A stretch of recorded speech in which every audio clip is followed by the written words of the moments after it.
What's good, y'all? I'm Anthony, aka your boy Ant-Man. Welcome to Sports Reactions. I'm in the midst of my World Week here on the channel, and basically that means I'm reacting to different sports from all across the globe, one different country every single day. Today we are taking a stop in Brazil.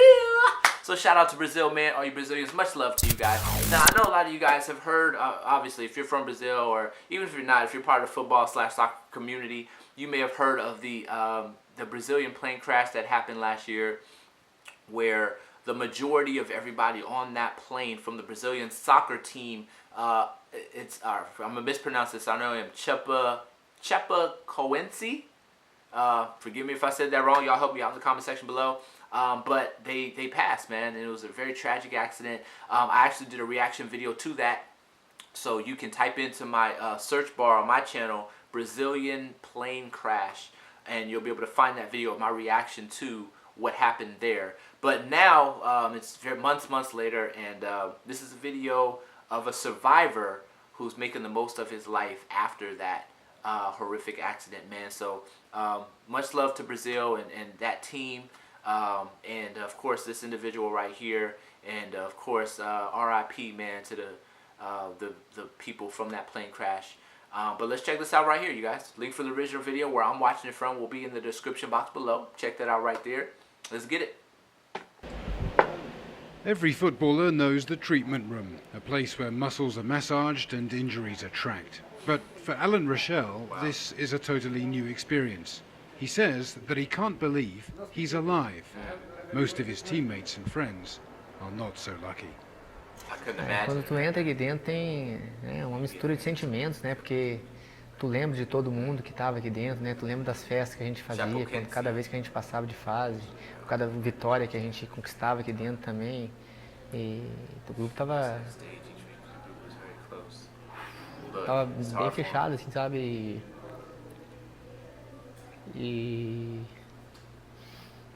Desculpa. Getting chills on this, man. I couldn't imagine this, man. Alan is sitting in the room where the Chapecoense football team celebrated its final victory.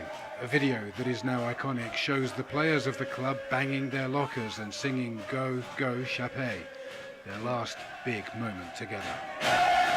This is sad, you guys. O grupo estava muito feliz e eu via, né, pelos vídeos que mostra aí, aquilo ali era a nossa cara, a nossa identidade.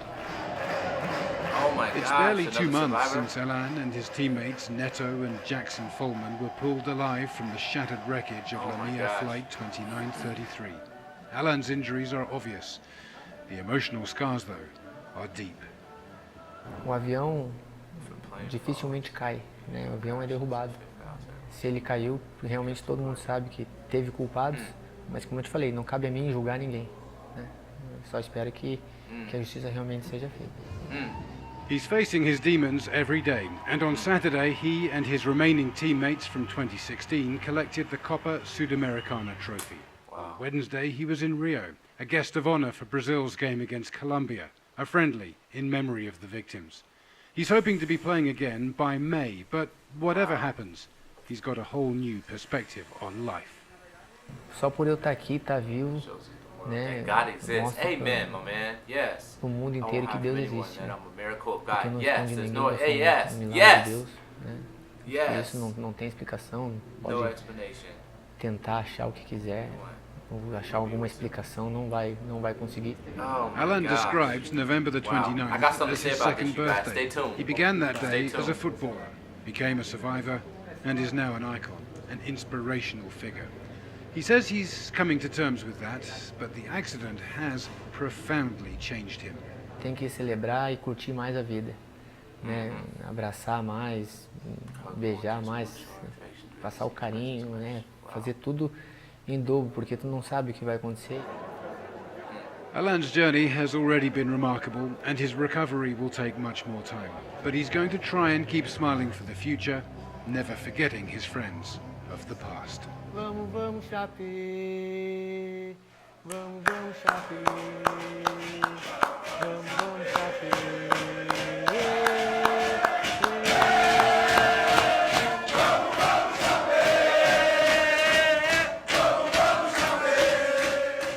Don Riddell, CNN, Chapecoense.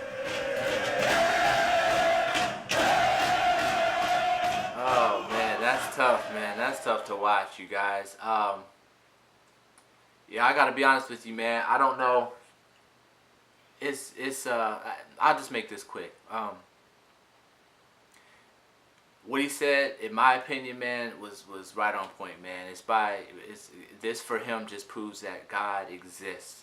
That is real, you know what I'm saying? Like, he's real as far as him being able to survive from that crash. Now, here's what I have to say about that, because there's some people out there who would look at this situation and say, how does that prove God exists when so many people died on a plane crash, when so many people's lives were taken, so many families destroyed out of this experience? Just because you survived, that's supposed to mean that God exists? Well, let me address that real fast for you guys. For those people who are believers on God and who God really is, you know, if we take into context the perspective and understand this, that none of us deserve to live here on this earth. There's not one person who is deserving of life just because we're alive. In reality, we are deserving of death because we are sinful people who don't even know how to fully obey and love God the way that he wants us to. We sin every single day.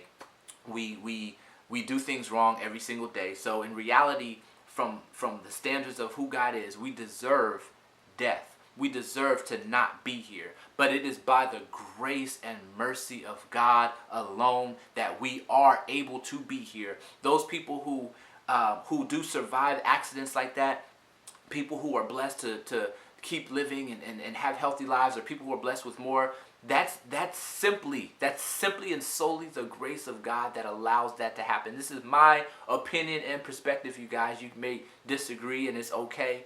But from my perspective and understanding of who God is, none of us deserve any of this. We don't deserve to be here. We don't deserve to live. We deserve to not be here because of our sin. However, by the grace of God and his mercy, we are able to be here. So when you see situations like someone surviving an accident where he should be dead, that means that God has a very special purpose for that one person, because God could have allowed him to die too, or any of those other survivors. But he has a special purpose, and we can't question that. We don't know what that purpose is or why, but we know that he has a purpose. I can guarantee you this, though, even just watching that one video right now and hearing him credit his life to God, that touched me.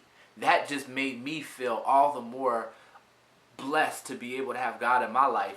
And so if all of this happened of his survival for the purpose of being able to just touch me right now, in God's mind, that's worth it, because it's going to make me stronger. But it's not even the case. So many other people, thousands, maybe millions of people have been touched by this guy's story and testimony. So anyway, in no means did I mean for this to turn into some kind of freaking mini church session, but he brought it up, so I just thought I'd finish it out, man. But much love to you guys. Again, shout out to everybody who was involved in that. And like he said, man, enjoy life much more. Hug more, kiss more, play with your children, spend time with your parents. Do what you have to do to really enjoy life, because you never know when it might be taken from you. Y'all be good, man. You be blessed. I'm out. Peace.